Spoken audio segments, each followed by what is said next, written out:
All right, now for more on this, we are joined in by Richard Kimber, who's joining us live from Hong Kong. Richard, let me begin by asking you this. This, in many ways, was being seen as a fait accompli. The minute Beijing had decided to introduce this very controversial security law. But give us a sense of what it actually means for Hong Kong. Does it mean the end of Hong Kong as we know it?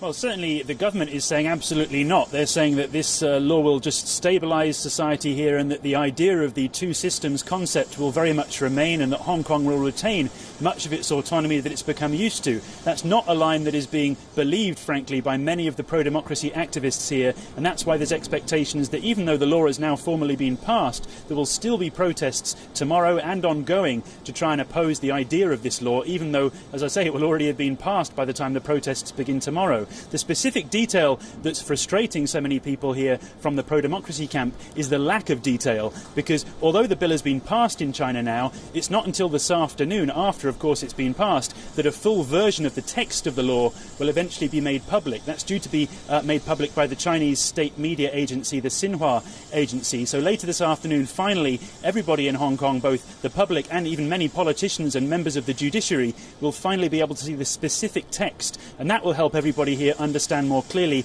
how the bill can be implemented and the likely scenarios under which prosecutions may be made.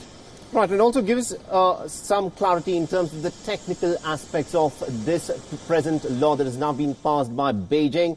Does it need to be ratified by the legislature in Hong Kong, or does it simply override the Hong Kong legislature?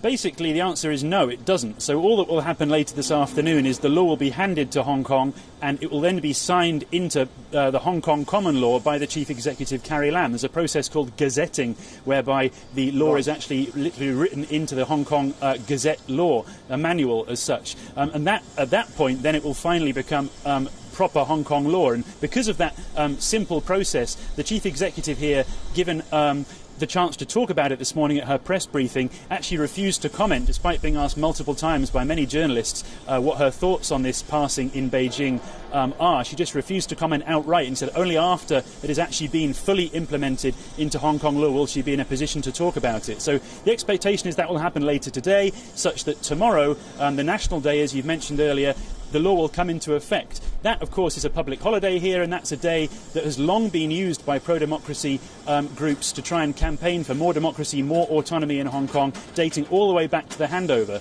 So even though protests had been banned this year by the police, citing coronavirus social gathering restrictions as meaning that protests cannot take place, there's still an expectation that many people will come out tomorrow, since it's a national holiday, to show their opposition to this law, even though, effectively, it's too late. The law has already been passed. Absolutely, indeed. And I also want you to weigh in a bit on the contrast from last year, when Beijing had wanted to introduce the very controversial extradition bill. That, of course, was scrapped eventually, but the security bill has now become a law. Do we expect the kind of protest that we saw last year, or does it mean that we're going to see fewer protests, because we are also seeing stuff like Joshua Wong having resigned from his party? What is the sense that you're picking up on the ground? Will people come out like last year and protest on the streets of Hong Kong?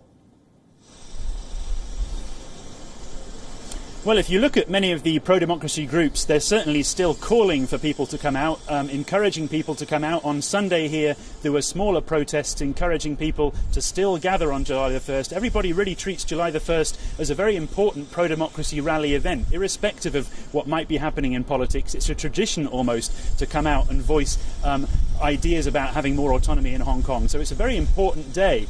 As to what can really happen, now that's difficult, because for the first time, police have outright banned a protest. That means there's no single organised march taking place as usual, for example, at a specific time in a specific place. That makes it hard for protesters to have the confidence to know that they're coming out in large numbers. Also, the police have already said that they plan to crack down relatively quickly on large gatherings tomorrow in a way that they have not done so before on July the 1st gatherings, which again is sowing seeds of uncertainty on the part of individuals here who might want to protest but are now not sure whether it's a good idea.